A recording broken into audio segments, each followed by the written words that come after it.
Nestled deep within the rolling hills of the Bluegrass region lies a bucolic farmscape. Run by the University of Kentucky, it goes by the name of the C. Oran Little Research Center Farm. Within the fenced exterior lies plots of land used to further the scientific understanding of both agriculture and livestock. Situated within one of the valleys lies a gentle stream, a small, ground-fed tributary of Pin Oak Creek. I have spent the day visiting with this peaceful brook, and I have seen all that it has to offer. Small cascading waterfalls, natural blossoms, lazily meandering water, and a gorgeous surrounding landscape gives a sense of the quiet serenity of this place. As Rocky Balboa once said in Rocky VI, "The world ain't all sunshine and rainbows. It's a very mean and nasty place." And Rocky was right. Despite the calm outward appearance of this unassuming stream, it's got issues too. This menacing-looking pipe is where the tributary originates. However, much of the water moving downstream already flows around the pipe.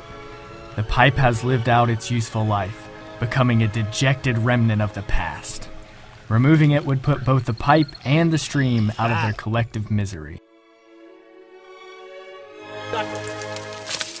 Honeysuckle. Growing around the pipe is a cluster of bush honeysuckle, a dastardly invasive species.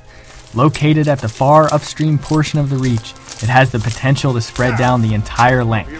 Removing this cluster, preferably with sharp objects, is necessary. Shortly after the pipe, the constructed farm road passes over the stream. Riprap has been built up and a culvert has been installed here. This once proud corrugated metal culvert has passed its prime. Crushed and bent with age, it can no longer hold up to the rigorous demands of the stream and the road. The water has begun to erode around and through the roadway embankment, compromising its stability. Retiring this culvert and installing some shiny new pipes could alleviate some of the stresses on the crossing. A V-notch weir was installed in the early 90s in order to collect discharge data that could potentially aid in future research projects. Flow data has not been collected in approximately 10 years now, and the weir sits as a relic of an age past. Water has begun to divert around the northern side of the weir, undercutting its concrete foundation.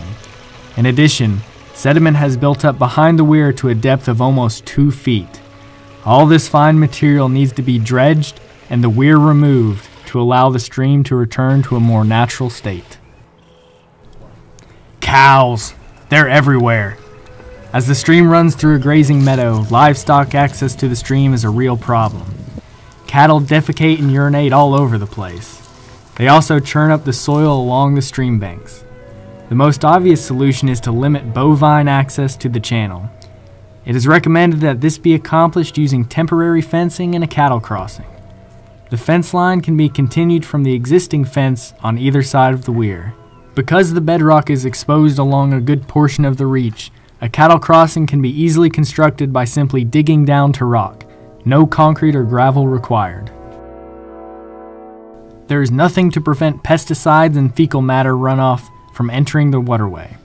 The installation of a riparian buffer would help filter pollutants and improve water quality. Willows and running buffalo clover would create a tranquil landscape and habitat for all. This little stream is injured, but not down for the count. With our help and care, I believe that we can return it to its original glory. The majestic waters of Kentucky will run proudly once again.